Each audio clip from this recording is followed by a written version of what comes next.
Welcome back to the Get Me Ready to Sell podcast. I'm your host, Jeff Jones, an eXp real estate agent, and today we're going to be talking about what buyers are looking for. If you're thinking about selling your home, you need to get inside the mind of the buyer. What is it they want? Does your home have it? Could your home have it? In our first episode, we talked about 10 tips for you as a home seller to consider. Now, the first three we talked about, which is what we're going to be making the bulk of our podcast about, is that you need to prepare it, price it, and promote it. Prepare your home, price your home, and promote your home. And we'll get into a lot more depth with all of those over the next several weeks. But thinking about getting ready to sell means you need to think like a buyer. What is it they're looking for? Well, today we're going to dive into that. Let's get started. Are you feeling uncertain about selling your home? Do you wonder what needs to be done to get it sold, what you could sell it for, and how to get an acceptable offer? If that's the case, then Get Me Ready to Sell is the podcast just for you. Your host, Jeff Jones, is a realtor, coach, and entrepreneur, and he can help you gain the confidence you deserve to successfully sell your home. Here's Jeff. One of the things that buyers are looking for is location. It's said that there's only three things that matter when it comes to real estate: location, location, location. Of course, location is a big deal. The thing about your property is that you can't pick it up and move it anywhere else. It is where it is. Your property is a unique piece of property. You could build an identical home to yours that's the exact same age, so they're built at the exact same time, 200 feet away, and they would still be unique properties because yours is right here and that one is right there. They're unique. There is not another one like it, but you're stuck with your location. So what is it buyers are looking for when it comes to location? Well, one of the things I always get asked about a house when we're looking for homes is this home near good schools? Well, what are good schools? How do you define good schools? How does that buyer define good schools? I can't decide for that buyer what's a good school or what's a bad school because I might have different criteria from that. Another thing is that the Realtor Code of Ethics prevents me from steering people into one neighborhood or out of another neighborhood based on my thoughts about schools. And another thing that comes up all the time is crime. It doesn't matter what I know about the schools. It doesn't matter what I know about crime. It's not my opinion, or it's not about what I know, but it's about what they can find for themselves. I can point them in directions. I tell folks that are looking for schools, a great resource to check out is a website that's called greatschools.org. You can put in your location, the ages of the kids that you're looking for to go into school, and it'll give you lots of criteria about those schools. But a good school is up to the definition of the person who's looking for the school. Not up to me, it's not up to you,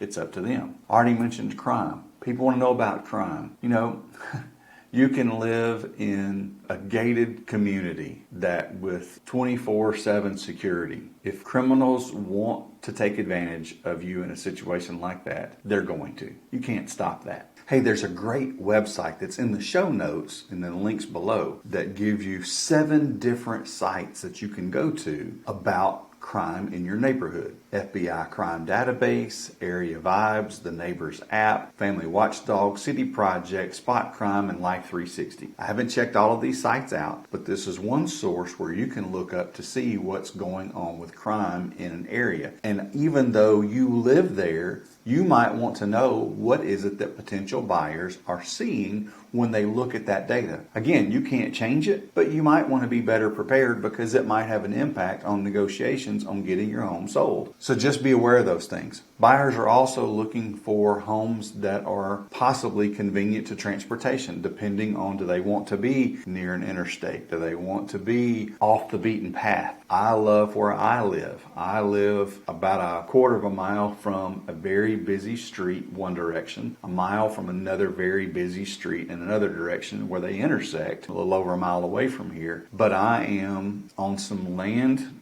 We've got 5 acres, kind of in a quiet area, but I'm convenient to everything. I've got friends that love to live deep back in a subdivision that you have to drive, 3 minutes off the major road to even get to where they are, and others want to be right there in the midst of everything. So you can't change that location, but you need to know that buyers are looking for that location, and transportation might be one of those issues.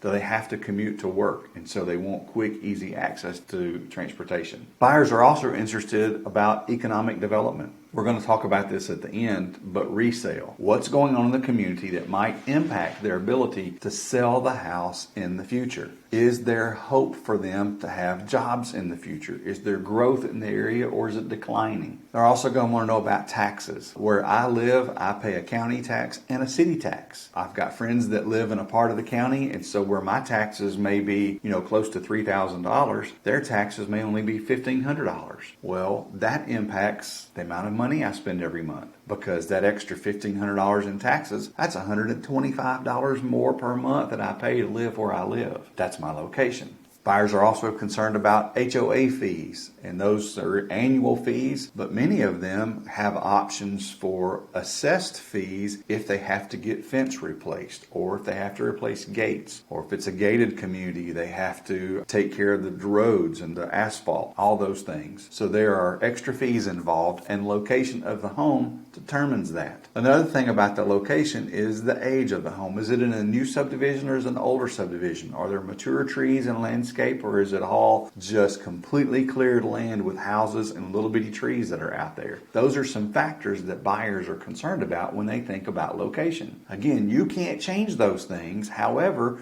you can be aware of them so that it enables you to be better prepared to deal with offers that come in. So we talked about location. Number 2 thing that buyers are looking for is a price that works for them. Obviously, if they're considering your home, hopefully it's a price that works for them, and they're not going to waste your time and whoever is representing you their time in having people come look at a house that they can't actually pay for. But a price that works for them, because this is a significant financial investment. It is likely the greatest financial purchase that they'll ever make. So they want to make sure they get a price that works for them. They're going to have this mortgage payment for years. Could be 15 years. It could be 30 years. I have a 30-year mortgage, and I am 7.5 years into that 30-year mortgage. They're going to be having to make that payment every month. Everybody seems to have a limited budget. I haven't won the lottery. Maybe you have. If you have, great. Or you've hit it big, an investment strategy, or maybe you launched a business, whatever. But many people are going to be on those limited budgets, and they're going to have those mortgages for years. And the price that works for them also includes their thoughts about resale. There, I've mentioned it. Resale is going to be an aspect of every one of these topics we talk about. And like I said, I'm going to wrap it up at the end talking about resale. And also, the price of the home has an impact on their down payment. If they're putting down 3 or 3.5% or more, a $300,000 house at a 3% down payment is $9,000. A $400,000 house is going to be $12,000. How much cash do they have? It's not just about how much their payment can be, but how much cash do they have to get into the home. And their closing costs. Their closing costs are going to include taxes. It's going to be some insurance. A more expensive home tends to have higher homeowners insurance that they're going to be paying for more than likely a year up front. Don't know about your specific market, but that's what happens where I am. They're paying for a year up front. That has an impact on it as well. And then they're also thinking about, if they're getting a mortgage on it, they're going to have a loan origination fee from the lender. And that's a percentage of the loan. They're borrowing more money. They're going to be paying more for a loan origination fee. All those factors come into price. It's not just about their monthly payment of principal and interest. They have to think about all these other things as well. The reason this is important to you is you need to be aware of it in the negotiation phase. You need to be prepared to have a conversation with whoever you're selling the house with about whatever you can do to help make it appealing to a buyer, because you can't control the location and you have some control over price, but you have an amount you want to get out of it. Just know that price could become a sticking point when it comes to getting an accepted offer and getting it closed. Hey, number 3, the condition of the home. They're thinking about, what am I going to have to spend to fix it up? What are future expenses going to be on the property? And if you're talking about an HVAC system, your heat and air conditioning system, one system could cost $10,000 and they last about 15 years. If you bought a new home 15 to 20 years ago and you have the same system in your home and you're selling it now, well, a buyer is going to be concerned with the age of that HVAC. It may work perfectly fine. However, they're going to be concerned about it, potentially. A plumbing system. If you have a sewer line or a septic tank go in, there could be some expense there. The water lines. How about the roof? A typical roof lasts 20 to 30 years depending on the type of shingles. If it's just or whatever the roof covering is, shingles, metal, whatever. There's some shingles that are supposed to have a 50-year lifespan. Probably not going to last that long, but that's what they're rated for. Again, if you bought a brand new home 20 years ago and you're selling it now and it's just got normal shingles on it, it's about the end of the lifespan of a roof. And a roof can be expensive. I've got a seller getting a house ready and it's a larger home. There's about 6,000 square feet under roof, including the garage, and a new roof was quoted for $35,000. It's going to be expensive. Let me give you a personal example from me. My wife and I bought our home in the fall of 2015. Now, it was an older home. It had been vacant for a year. The family that lived here, the husband had died several years before. The wife had died the year before. They were older, not in great health. The house was not in great condition. Sound, but needed some updating and some modernization done to it. So I undertook the task. Yes, moved walls, built cabinets, all kinds of things in the house. And my wife and I spent probably, $30,000 from the fall of 2015 to the summer of 2016. Total brand new house on the inside. Well, that included, a new water lines, tankless water heater, which we love. We got the shower that we wanted. Just lots of fun. We got a deck out back, all kinds of things. Now, what I didn't plan for was that Thanksgiving. We bought the house in September 2015. Thanksgiving of 2016, we're having plumbing issues with our toilets and our showers and our tub. Turns out, we have a septic tank, which I knew about, but it was an older septic tank that was 20-something years old. It was put in when the house was built. So the lines that go out into our large front yard had collapsed. What it was going to cost us to have somebody run a camera through that to find where it was and repair it was more than it was going to cost for me to put a brand new water treatment plant in. Treatment plant's a little bit different, septic tanks, but we're not going to get into that today.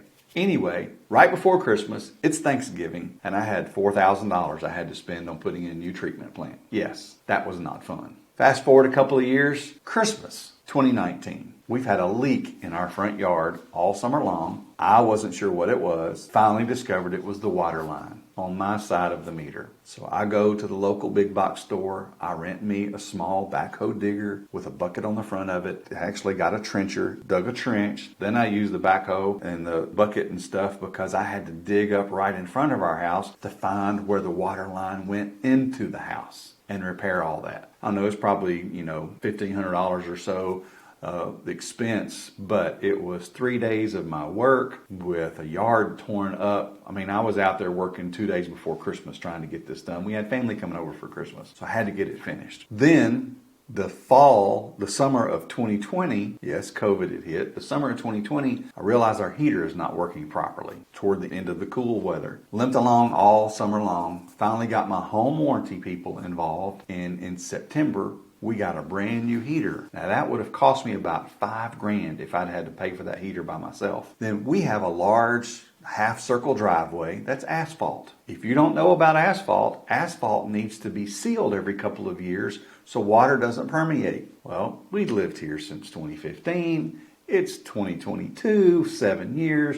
We've never had it sealed. Actually, I had it sealed. I forgot. Actually, I did have it sealed at Christmas of 2021. A guy came by and he said, "Hey, I've got some stuff to get rid of. I'll just give it to you at my labor cost if you'll let me do that." So he sealed it. Thought it would get me through. Then this past summer, I actually had somebody come and do a little more than half of the driveway because we're going to be building my mom a house, and I didn't want to put new asphalt down on the side that we're going to have big trucks and stuff coming in on. Anyway, $8,000 to put a new top coating on, about 2 inches of asphalt on there. So in 7 years, that's $17,000, not counting the rehab that we had to do and all the other stuff. But we knew that going into it. Buyers know that going into it. HGTV and other TV shows have buyers convinced they can fix everything. But the condition of the home might be a factor. For instance, in our house, before we closed on it, there was a light dangling from the ceiling in the kitchen. And the appraiser wanted that to be fixed before they would loan money on the property. I told them that we were pretty much gutting the kitchen anyway, and could they do something about that? So they adjusted the price down and took off that requirement so that it didn't have to be fixed by the seller. Why have them spend money doing something that I was going to do different anyway? So it didn't make sense to me. But the condition's important. And so those future expenses are going to be something that buyers are looking at. What kind of condition is your house in? You may not can do everything. The seller that I mentioned that had a roof quote, she didn't get the roof replaced, but she did get the outside and inside painted. She converted all of the lights, most of the lights inside, to LEDs, and that meant we had to change out light switches because they wouldn't work with the LEDs. The age of the light switches that we had wouldn't work. They were some special fancy ones, and so we had to replace those. But what do you need to do to get your house in a condition that's going to minimize some of their future expenses that might happen sooner in the future rather than later in the future? Condition of the home also affects the quality of their living conditions. My daughters will tell you that they've lived through us working on every home that we've ever bought. For probably 3 months, my wife and I and our 2 daughters lived in the kitchen, dining room, eating kitchen, dining room, living room area together while we were gutting another part of the house. That affected our living conditions. And what about the overall value of the property? Is this a good investment? And again, good is in the eye of the buyer. It's what they determine to be good. You may think it's great and fantastic. They may not. But what are they thinking about this? And they're also, again, mentioned resale. How easy is it going to be to sell this house in the future? If it's 17 years in and the roof is a 20-year roof,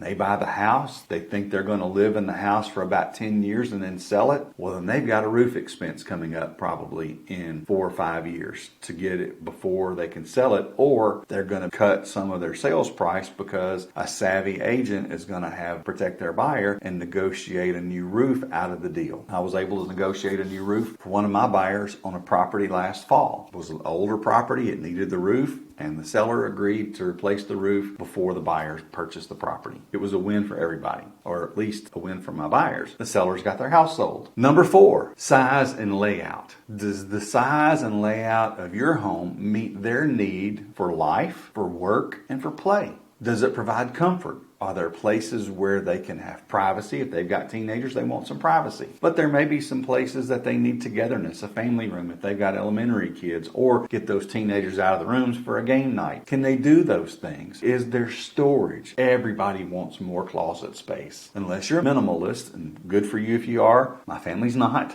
So storage is a challenge for us. And size and layout does impact resale value. Is this going to be something that they're going to be easy for them to get rid of in the future if they do move and sell in the future? So meeting their needs about life, work, and play. We're going to talk about work again in just a moment. Number 5, amenities and special features. This is one of my favorite areas. Comfort and convenience is part of that. What comforts and convenience are buyers looking for? What comforts and convenience does your property offer so you can highlight those to attract that buyer? If your house does not have a swimming pool, a buyer looking for a home with a swimming pool is not going to consider your home, more than likely. I have my buyers consider homes that work for them even if it doesn't have all the amenities, because there might be margin left for them to add what they want. Add the nice outdoor kitchen. Add the pool. Can't build a golf course necessarily, so if golf is something they want, they're going to buy a house on a golf course. Fishing.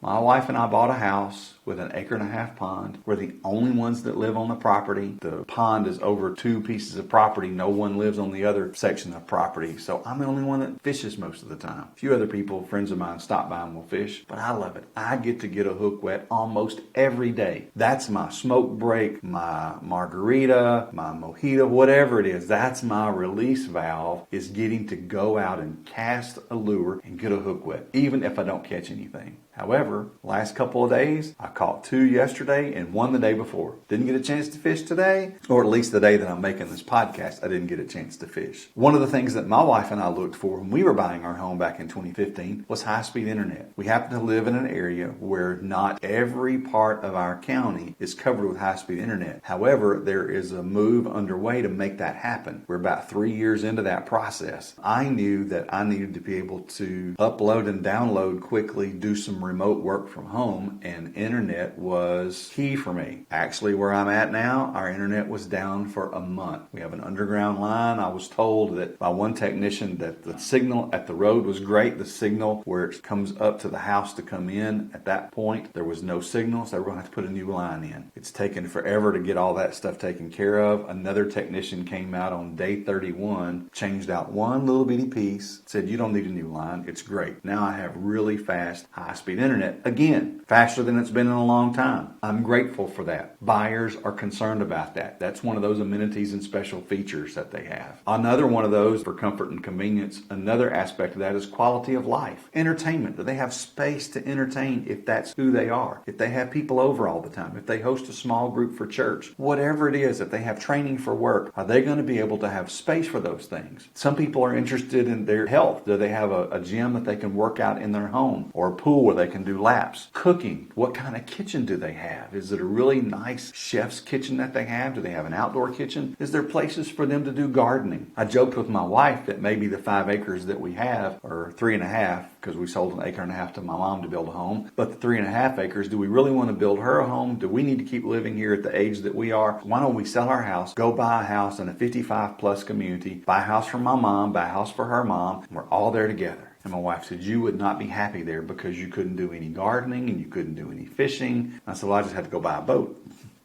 I like that. Anyway, we're still here. Sign's not going up in the yard, at least not anytime soon. And I mentioned office earlier. You know, the number of Americans working from home tripled from 2019 to 2021. Go figure. We had some little bitty virus that wreaked havoc on our economy and the work environment, and it sent more people home. I've seen statistics anywhere from 26 to 36% of the workforce works from home, and more than that work from home at least 1 day a week. That's just the full-time people. It's expected, right now it's 27.6 million, and it's expected to be 36.2 million by 2025. All that to say is that somebody looking for a 3-bedroom home and a 2-bath home for their family might now need a 4-bedroom home because they have to have a home office. Does your home have the ability to add that office? The office I'm in right now, I've only been in it for not even a week. I closed in a patio next to the garage, just right off our kitchen. That's given me access to my own office and recording studio. I was able to add that. I had an office in the 3rd bedroom in the house, but my mom is living with us for a while until her house sells and we get her house built, and she could use the 2nd space. So here's my office outside now. That's the patio that really wasn't doing anything, but I have an office outside now. Buyers want to know, do they have the ability to do that? The size and the layout and the amenities and special features of your home has an impact on that, and it also, the number of workers working from home depends on the area of the country that you live in. I saw some statistics that at the height, Washington, D.C., over 50% were working from home. And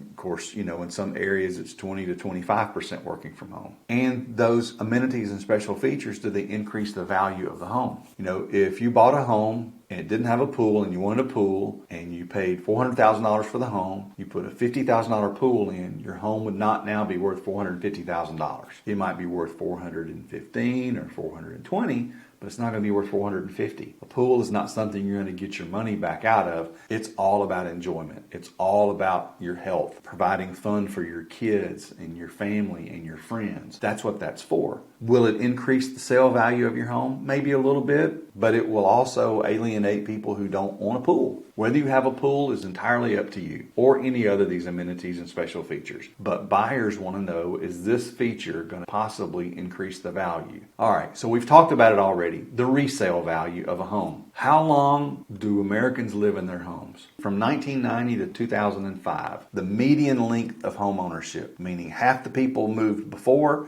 and half the people lived in it longer, was 6 years. 6 years. Half of Americans lived in their home for less than 6 years. The other half lived in their homes for more than 6 years.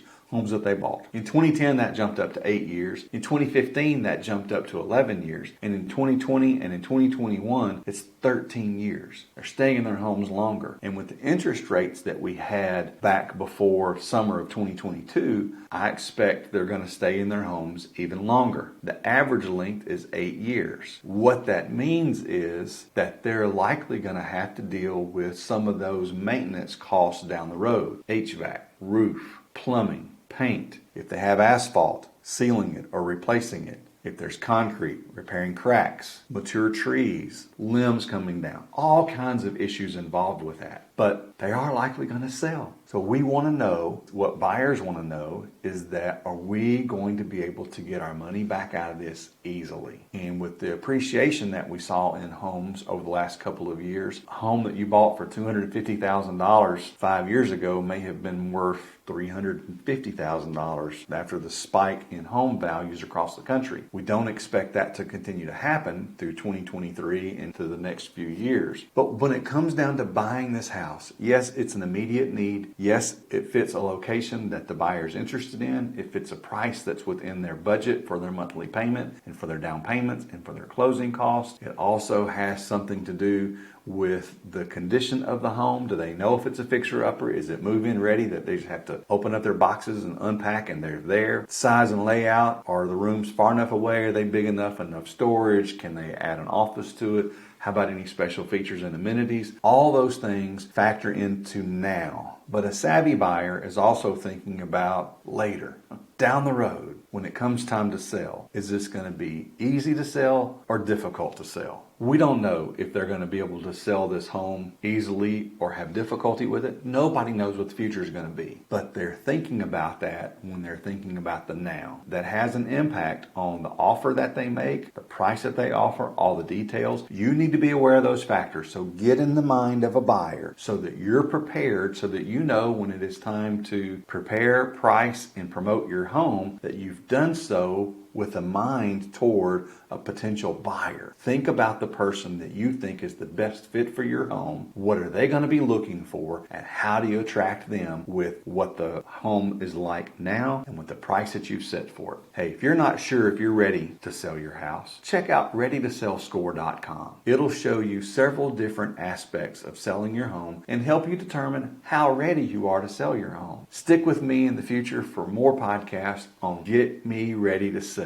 Hey, the next podcast that you're going to get from me is preparing your home. We've talked about those three things: prepare, price, and promote. Well, we're going to dive into preparing your home and what that looks like. Have a blessed day, and I look forward to serving you any way that I can. Thanks for listening today. Make sure to check out the show notes page to get access to any links that I may have mentioned and an outline of this episode. Remember, you deserve confidence when it comes to selling your home. If you're already working with a real estate professional, they should be helping you get ready. If you're not, I'd be honored to have a brief conversation with you to see how I may be able to serve you, even if you're not in my local market. In the meantime, there are 3 things that you can do to get yourself ready to sell your home. Number 1 is to visit ReadyToSellScore.com. Pick a few simple statements and determine how ready you already are so that you know what you need to work on to get ready to sell. Number 2 is download the tips for preparing your home to sell. That's one of the primary things that you need to focus on, is getting your home ready. And number 3, I've already mentioned it. Schedule a conversation for us to have about a 15-minute chat on how ready you already are or need to be to get your home sold, even if it's going to be a while. It's never too soon to begin getting ready to sell your home. And one other thing I hope you can help me with, leave a 5-star review if you found this information helpful. That allows others just like you thinking about selling their homes to be able to find this podcast and get the help that they deserve to be confident when it comes to selling their home. Oh, and make sure to click the bell below so that you're the first to get notified on anything I put out about getting your home ready to sell. Have a blessed day.